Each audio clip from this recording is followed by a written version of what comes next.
그에 비해서 브래드쇼의 욕구 분류.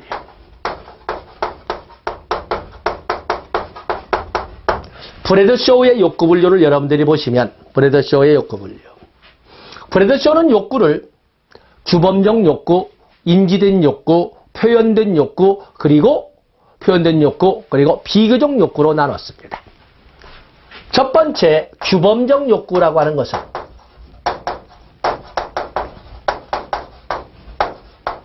규범적 욕구라고 설명하는 것은 규범적 욕구.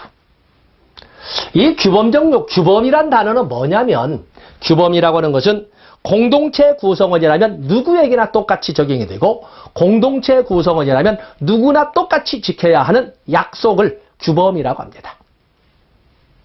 규범의 종류에는, 사회의 규범 이렇게 설명하는 규범의 종류에는 오랜 세월 동안의 공동체 구성원들이 관행처럼 그렇게 생각하고 행동해 와서 바로 그것이 삶의 일부가 되어버리고, 그렇게 해서 공동체 구성원들이 지키고 지켜지고 있는 것은 관습 규범이라고 합니다. 오랜 관행을 반복해서 공동체 구성원들의 명시적 묵시적 약속에 의해서 이런 선까지는 착한 일로 인식하고 이런 선 이상은 악한 일로 인식하자라고 해서 선하고 구별이 자리 잡은 것은 도덕 규범이라고 합니다. 모든 공동체 구성원들은 그렇게 알고 있는 겁니다. 그런가 하면 종교 색깔이 강한 이슬람 원리주의나 기독교 원리주의와, 또는 우리도 많은 종교를 뭐라고 표현하든 간에 그런 집단 생활을 하는 이런 종교 단체와 같은 경우는 신의 가르침이 곧 삶의 원리로서 자리 잡고 있는 경우도 있는데, 그럴 때 지켜지고 있는 그것을 우리는 지켜지고 있는 약속의 틀을 종교 규범이라고 합니다. 그런데 안 지키면 더 재미있어서, 안 지키면 더 짜릿짜릿해서, 이렇게 해서 안 지키는 경우가 많기 때문에 국가라고 하는 공권력이 법이라고 하는 강제력을 동원해서 무조건 공동체 구성이라면 누구나 똑같이 지키도록 강제하는 약속의 틀은 법규범이라고 합니다. 뭐라고 규범을 붙이든 간에 규범이란 단어가 사회과학에서 나오면 공동체 구성원이라면 누구나 똑같이 지켜야 하는 이런 개념으로 보시면 됩니다. 자, 이것은 정책으로 표현이 될 것이고, 정책으로 위반이 될 것이고, 행정으로 집행이 될 것이고, 그리고 전문가의 분석에 의해서 만들어질 거예요. 보통 규범적 욕구라고 하는 것은 보통 법령의 형식으로 밖으로 드러나 있습니다. 그래서 법령에 정해진 기준에서 벗어나면 지원의 대상, 사회복지의 대상으로 설명하고 있는 것입니다. 법령. 그에 비해서 펠티드, 인지적 욕구, 또는 느껴진 욕구, 또는 감지된 욕구, 또는 감촉된 욕구, 이런 식으로 설명을 하는데, 이것은 당사자의 느낌, 당사자의 느낌으로 존재하는 욕구를 인지된 욕구라고 하는데, 여기는 조사, 자꾸 서베이, 조사를 통해 파악할 수밖에 없는 이러한 욕구는 인지적 욕구, 느껴진 욕구, 감지된 욕구, 감촉된 욕구라고 다양하게 부릅니다. 그에 비해서 표현된 욕구, 익스프레스드에서 표현된 욕구. 표현된 욕구라고 할 적에는 표현된 욕구는 표출된 욕구죠. 표출된 욕구로 표출된 수요는 갖고 싶어 하는 욕구를 말하는 거죠. 바로 표출된 수요를 말하는데, 주로 의료 서비스, 의료 서비스에서 주로 나오면서 대기 번호와 같은 것이 바로 표현된 욕구, 표출된 욕구예요. 오랜 세월 동안의 복지라고 하는 것은 중앙정부가 중심이 된 워커 중심의 시대였어요. 때문에 중앙정부는 대한민국 국민이라면 누구나 똑같이 일정선의 기준을 벗어나게 되면 국가가 개입해서 도와줄 수 있다라고 보통 법령을 만들었습니다.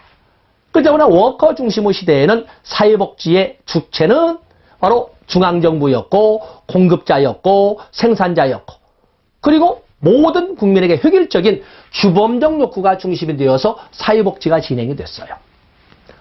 그런데 지금은 세상이 바뀌어서 공급자 중심이 아니라 수요자 중심으로, 생산자 중심이 아니라 소비자 중심으로, 워커 중심이 아니라 클라이언트 중심으로 바뀌기 때문에 이제는 사회복지 실천 현장에서 중심이 되는 것은 표현된 욕구예요. 표현을 된 것은 스스로죠. 스스로. 자기결정. 자기결정을 말해. 오늘날 사회복지 실천의 제1의 원리는 자기결정의 원리라고 설명하지 않습니까? 그렇기 때문에 오늘날에는 아무리 법에서 도와줄 수 있다는 일정 기준을 명확하게 제시하고 있고, 본인의 입장에서도 정말 절실하게 도움이 필요해도, 본인이 절실하게 도움이 필요하도 당사자가 표현하지 않으면 보통 이것을 우리는 신청 또는 청구, 만약에 신청이나 청구할 수 없는 경우에는 누락자가 없도록 사회복지 전담 공무원이 직권으로 신청할 수도 있죠. 물론 동의를 전제로. 근데 동의를 안 해주면 없는 걸로 처리되는 겁니다. 어쨌든 이렇게 신청이나 청구나 직권 신청에 대한 동의를 표현된 욕구라고 하는데, 바로 이걸 하지 않으면 법으로 도와줄 수 있다는 근거가 있고, 본인도 정말 절실하게 도움이 필요해도 본인이 신청이나 청구를 하지 않으면 못 도와준다. 오늘날은 자기결정의 원리가 제1의 원리고, 표현된 욕구를 중심으로 실천이 이루어지기 때문에 그렇습니다. 표현된 욕구. 그리고 동네에는 주로 규범적 욕구가 출제됐습니다만, 지금 이제 표현된 욕구를 중심으로 접근하시면 되고, 다음에 연구 목적으로 동원한 욕구를 비교적 욕구. 과거에는 이웃 국가에서는 30대에 비해 50대는 이런 식으로 비교 목적으로 동원된 욕구를 비교적 욕구라고 합니다. 자, 보통 사회적 욕구에서는 이런 정도가 하는데, 특히 지금 겨냥은 브래드쇼의 것을 중심으로 메슬로우나 엘더퍼는 행정론에서 우리가 출제 대비를 하기도 하고, 바로 여기를 우리가 출제 대비 영역으로 해서 한번 정리해 볼 수가 있습니다. 자, 교재를 보세요. 거기에 보면 규범적 욕구, 노매티브 니드 이렇게 해서 쭉 되어 있고 해서 여러분들이 읽어보시면 되는데, 규범적 욕구의 장점은 오른쪽 페이지 상단부에 쉽게 수량화할 수 있어 구체적 표적을 제시할 수 있다. 그러나 사람 그리고 시간에 따라서 규정 기준이 상이할 수밖에 없다. 다음에 감지된 욕구는 감적된 욕구냐 그렇고, 표현된 욕구. 표현된 욕구라고 하는 것은 디귿번에 있는 것처럼, 니은번에 있는 것처럼 휴먼 서비스, 인간 서비스에서 가장 일반적으로 사정되는 욕구로 주로 의료, 보건에서 욕구 파악에 이용된다. 대기자 명단으로 파악된다. 디귿번이 있지요. 그런데 문제는 인식하지 못하는 욕구나 제공될 수 있는 욕구가 제공될 수 있는 서비스가 없는 욕구는 파악하기 어렵다. 이런 문제 보시면 되겠고, 비교적 욕구 좋습니다. 자, 이렇게 해서 우리가 사회복지의 객체 중에 먼저 사회적 욕구에 대해서 한번 그림을 그려봤습니다.